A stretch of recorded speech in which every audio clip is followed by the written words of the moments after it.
back to my channel. In this video I'm going to be continuing a continuation video from last time because it cut out on me prematurely. I just want to thank you for your comments on that last video. I speak my mind on YouTube. It's, I'm no holds bars. If I think something, I will say it. Obviously, like, some people might not like what I say, and that's fine, but we live in a free society. I'm just saying what I think. I'm not slandering anyone or, being mean or anything. I'm just simply stating my honest opinions, philosophical opinions, if you like, which may well be controversial, but I'm not going to go through life holding back what I think just for fear of offending people, because that isn't any way to live. I did have to, there was someone who was quite rude to me, I'm not going to name names, but someone who was quite rude to me. Look, if someone's going to be rude to me, I will block them, I'm not pandering to people's, I'm not pandering to I'm stating what I think, and if someone basically called me a troll just because they said I repeat the same old stuff, I come across as flat, well, at the end of the day, I'm not doing my YouTube channel to pander to the masses. I'm doing a YouTube channel for my own personal gratification, and it's really fabulous and great that I have so many followers, and I really, really appreciate that. But I'm not doing it for the masses. I'm not doing it for accolades or I'm doing it because I enjoy it, basically, and I'm not and I don't care how I come across at the end of the day. That's not my style. I do things because I like doing them, and if I have a following, that's great, but I'm not doing it for that. I'm doing it because I like doing it, basically. There was one person who called me a troll. Well, I just laughed. I think they probably I don't know why they called me a troll. Clearly they just couldn't think of anything better to say, or like, I don't know, so they just call anyone that disagrees with them a troll, basically.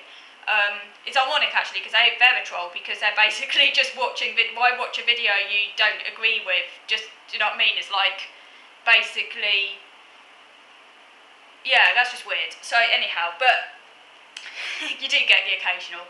But anyway, to my regular viewers, you're all really fantastic, and I really appreciate your comments, which are always really nice and civil. And yeah, like I say, we might disagree now and again. We don't have to see eye to eye. I'm not doing these YouTube videos, I say what I think. You might not always agree with what I say. That's absolutely fine. We live in a free society. You're perfectly entitled to disagree with me. But it's great to have civil, debates and things like that, and and I really appreciate that. And some of your comments were really interesting, and I read all the comments, and some were really interesting. For example, one of you said, which I thought was a great analogy actually, when I was talking about the potential overdiagnosis of autism, which is a controversial thing to say, but I'm no holds bars. I do think there is an issue around very highly successful able people like Melanie Sykes, where the criteria has become broadened to the point of absurdity. And one of you commented and said, which I thought was a really great analogy, which hadn't occurred to me actually, but it's really spot on and quite interesting to think about. It's the comparison between social anxiety and shyness, because obviously lots of people are shy. That's like a kind of personality attribute, if you like.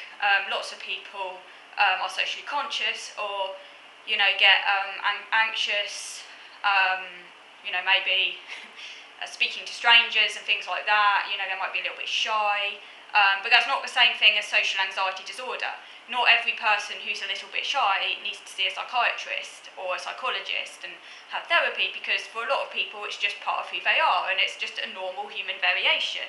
And it only becomes a disorder when it's really holding that person back in life and they can't actualise and do what they need to do, or it's causing them depression or those sorts of things. And then the person might go and seek help, in which case it's beyond the point of mere shyness and it's become a clinical disorder. But that's only a minority of people who are, I guess you could call it clinically shy as opposed to just normally shy. And I thought that's a really great analogy with autism, and how just because someone's got traits of autism, that doesn't mean that they should go and get a diagnosis.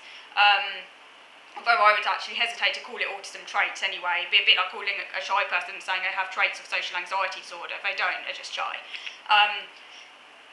The other analogy, which I thought was quite interesting, was between someone needing to wear glasses, which many people do, and saying that that person is visually impaired, or I can't remember what the person said. I think it was partially sighted or something like that. And they said that should only be reserved for people who literally, where it's beyond needing to wear glasses sort of thing, because otherwise it kind of deflects from the seriousness of that condition, which is far more than just needing to wear glasses, as it were. Although obviously, if glasses weren't available, someone with a sight issue would be severely disabled. But we're lucky that we live in a day and age where glasses are available. But the point was interesting because obviously, while it might be a disability for that individual, it's not the same thing as, say, someone being blind or needing a stick. It's a completely different issue. And I guess that would be a similarity between someone being a bit socially awkward and someone actually being clinically autistic. Is that the person socially awkward might still struggle, but it's not quite the same thing. And maybe they need to separate it out and create more categories so that it's not all lumped together. So that was an interesting thing to ponder as well. So the other thing the person said that I thought was interesting was how there can be issues comparing the needs of people with Asperger's, or what used to be labelled Asperger's before they got rid of the category, comparing those people, comparing their needs to, say, someone who's non-verbal and really struggles with verbal communication in a more sort of classic autistic sense, being minimally verbal or non-verbal, and being more obviously disabled on a kind of verbal level. That there's problems comparing someone with Asperger's where verbal skills, at least mechanical verbal skills, obviously when I say mechanical, I mean just language as language, as opposed to understanding the unwritten rules, which is completely different. Unwritten language, which can be really problematic, but mechanical language, can be actually a strength for many people with Asperger's, where it can present as hyperverbal. Comparing someone with Asperger's, you can have very real disabilities and be very disenfranchised from society, but comparing their needs to someone with classic autism is just going to be very unfair, because obviously compared to someone with classic autism, they're going to come across as mild, because because obviously it's like it'd be a bit like comparing Midnight Blue to no, hang on, that's the wrong analogy, ignore that, so I don't know what's going on in my head. I had a line of thought and it's gone off. It'll come. But no, ignore what I just said. I don't know why I just said Midnight Blue. I had something in my head and it's gone now. But basically,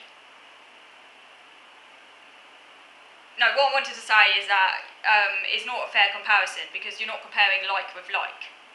It's like comparing chalk and cheese. There might be a similar colouring, but they're completely different entities.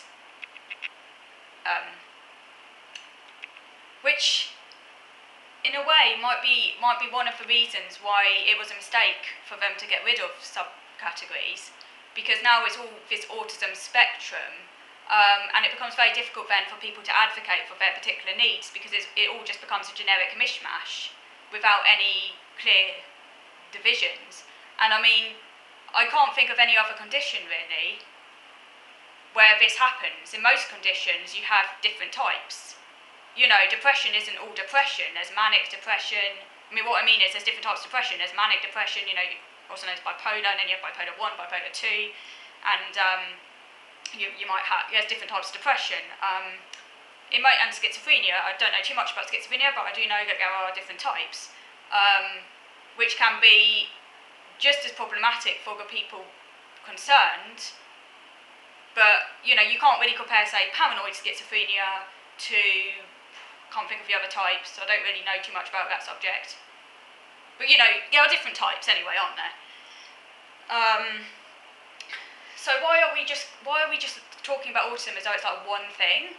I think that's part of the problem, and okay, I'm going to move on to video number 2 now, because otherwise this video is probably going to run out of me, and I wanted to get to the nuts and bolts of the matter, so I'm going to move over to video number 2 now, so this one doesn't run out of me. So moving on to video number 2.